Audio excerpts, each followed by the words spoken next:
मित्रों, किसी के मन में राम तो किसी के हृदय में राम। आज भले ही हम कितना ही मॉडर्न क्यों ना हो जाएं, लेकिन बात जब भगवान राम की आती है तो हर कोई अपने आप को प्रभु पर न्यौछावर करने को तैयार रहता है। धरती के कण कण में भगवान का वास है। वो अपने भक्तों को कभी अकेला नहीं छोड़ते, किसी न किसी रूप में वो उनके साथ ही रहते हैं। ऐसे में क्या आपको ये पता है कि आज भी भगवान राम के वंशज जिंदा हैं? सुनकर अजीब लगा ना? तो चलिए जानते हैं इसके बारे में थोड़ा सा डिटेल से। नमस्कार दर्शकों, स्वागत है आपका द डिवाइन टेल्स पर। जैसा कि सभी को पता है कि राम जी के राज्य और प्रशासन को उत्तम माना गया है। भगवान राम रघुवंश के थे। प्रभु के वंशज के लोग आज भी भारत के जयपुर शहर में रह रहे हैं। यहाँ के पूर्व महाराजा भवानी सिंह राम जी के बेटे कुश के 307वीं पीढ़ी से थे।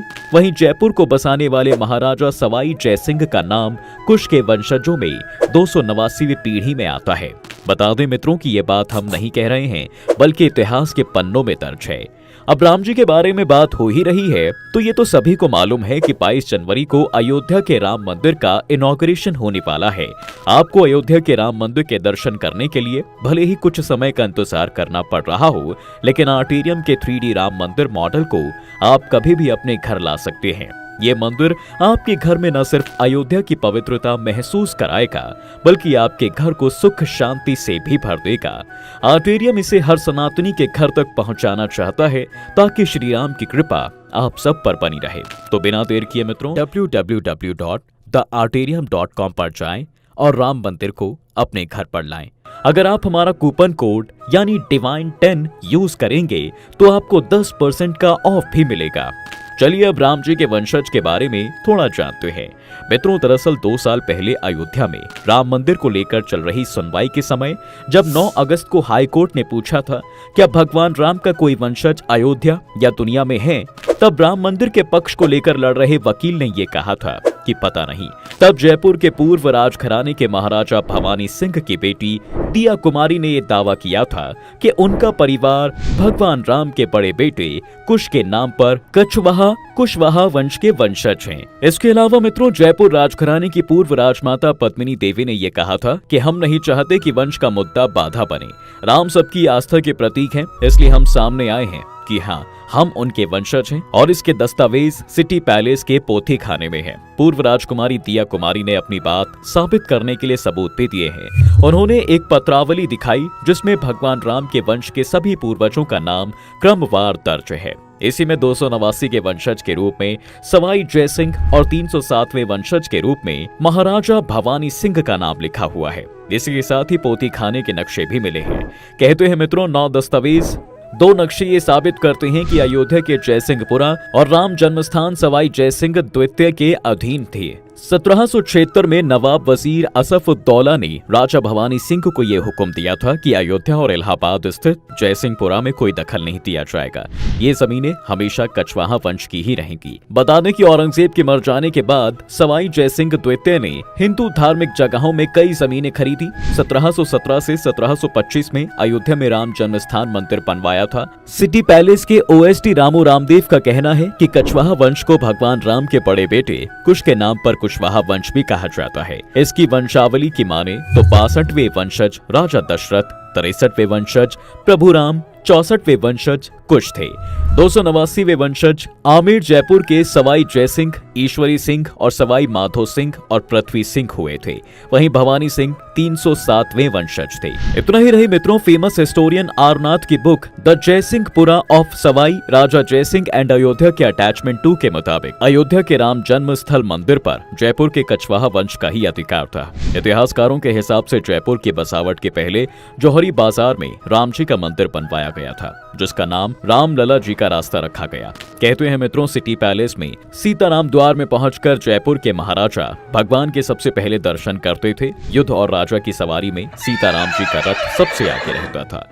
और तो और यहाँ रियासत के सरकारी परवानों पर सीतारामो जयती लिखा जाता था। बता दें मित्रों कि जयपुर को 9 चौकड़ी में बसाया गया था, जिसमें एक चौकड़ी का नाम भगवान राम की चौकड़ी रखा गया। चांदपोल बाजार और हवा महल बाजार में राम मंदिर बनाए गए। इसी तरह सवाई जयसिंह ने राम जी की ही तरह जयपुर में स्थापना के समय राजसूर्य अश्वमेध यज्ञ भी करवाया। बता दें मित्रों कि राम जी ने राजकुमार कुश को दक्षिण कौशल, कुश स्थली कुशावती और अयोध्या राज्य सौंपा, तो वहीं लव को पंजाब, लव ने लाहौर को राजधानी बनाया। तक्षशिला में भरत के बेटे तक्ष, पुष्करावती, पेशावर में पुष्कर को राज मिला। हिमाचल में लक्ष्मण जी के बेटों का शासन था। मथुरा में शत्रुघ्न के बेटे सुबाहु को दिया गया, तो उनके दूसरे बेटे शत्रुघाती को भेलसा विदिशा के सिंहासन पर बैठाया गया। कहा जाता है कि राजा लव से राघव राजपूतों का जन्म हुआ, जिनमें बड़गुजर, जयास और सिकरवारों का वंश चला, जिसकी दूसरी शाखा थी सिसोदिया राजपूतों वंश की, जिनमें बैचला, बैसला और गहलोत यानी गुहिल वंश के राज हुए। कुश से कुशवाहा राजपूतों का वंश बढ़ा। आगे चलकर कुशवाहा, मौर्य, सैनी, शाक के संप्रदाय की स्थापना मानी जाती है। और तो और सूर्य वंश भी कुश वंश से ही निकला। कुश की ही 50वीं पीढ़ी में शलय है, जो महाभारत युद्ध में कौरवों की तरफ से लड़े थे।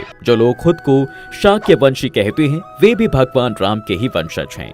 इसी के साथ आपको अब बताते हैं कि कैसे हुई लव कुश की मौत। मित्रों, जैसा कि सबको पता है कि जब माता सीता धरती माँ की गोद में समा गई थी, तब कुछ सालों बाद प्रभु राम को लेने यमराज आए थे और उन्होंने राम जी से विनती की कि प्रभु, धरती पर आपका समय पूरा हो चुका है, आपको बैकुंठ के लिए चलना होगा। यमराज की बात सुनकर प्रभु राम अपने भाई भरत को अयोध्या का राजा बनाना चाहते थे, लेकिन भरत राजा बनने के लिए तैयार नहीं हुए थे। जिसके बाद उन्होंने राम जी के बेटे कुश को राजगद्दी सौंपी, स्वयं सरयू नदी में जाकर जल समाधि ले ली। बता दें कि राजा भरत के दो बेटे थे, ताश और पुष्कर। लक्ष्मण के बेटे थे चित्रंगद और चंद्रकेतु। शत्रुघ्न के बेटे थे सुबाहु और शूरसेन। पहले मथुरा का नाम ही शूरसेन था। लव और कुश रामजी और देवी सीता के जुड़वा बेटे थे। प्रभु राम के जाने के बाद दक्षिण कौशल प्रदेश यानी छत्तीसगढ़ में कुश और उत्तर कौशल में लव को राजा बनाया गया। मान्यताओं के अनुसार लव ने लवपुरी नगर की स्थापना की, जो आज के समय में भारत के पड़ोसी देश पाकिस्तान के शहर लाहौर में है।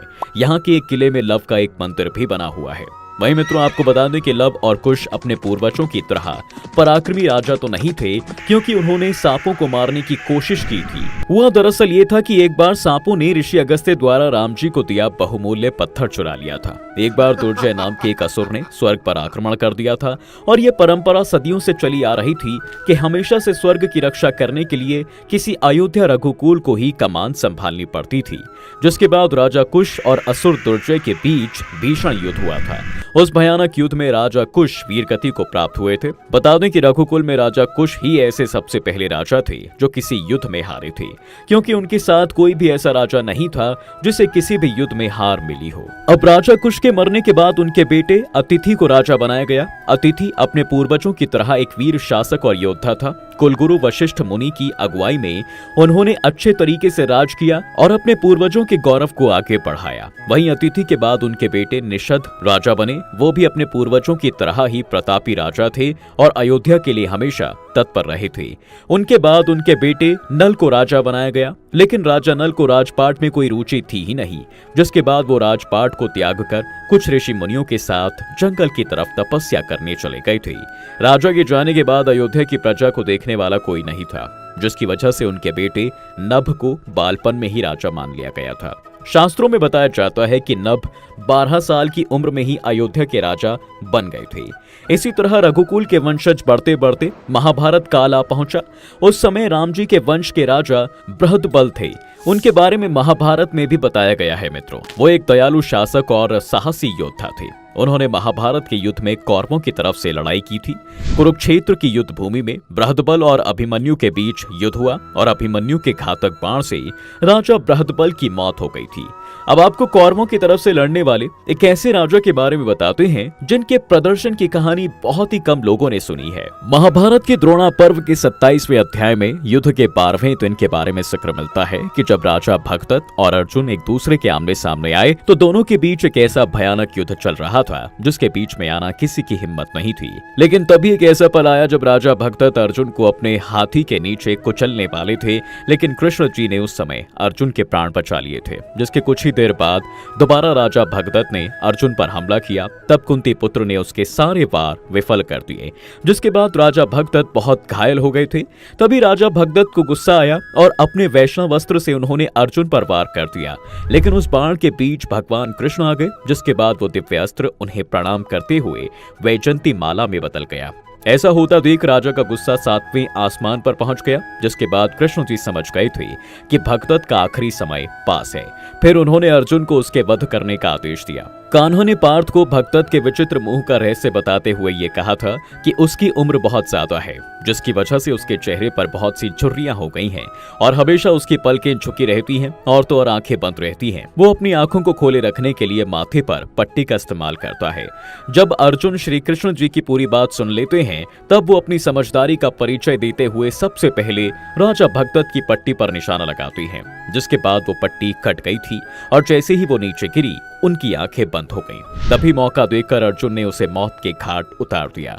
बता दें कि उस समय लड़ाई के मैदान में बस भगदत्त ही सबसे बुजुर्ग योद्धा थी, लेकिन बूढ़ा होने के बाद भी वो कई बार भीम, सात्यकी और अभिमन्यु जैसे महान वीर पराक्रमी योद्धाओं पर भारी पड़ जाती थी। तो मित्रों, आज की वीडियो में फिलहाल बस इतना ही। अगर आप भगवान राम के सच्चे भक्त हैं तो कमेंट में जय श्री राम जरूर लिखें, और अगर आप भी 22 जनवरी को राम मंदिर जा रहे हैं तो हमें वो भी बताएं।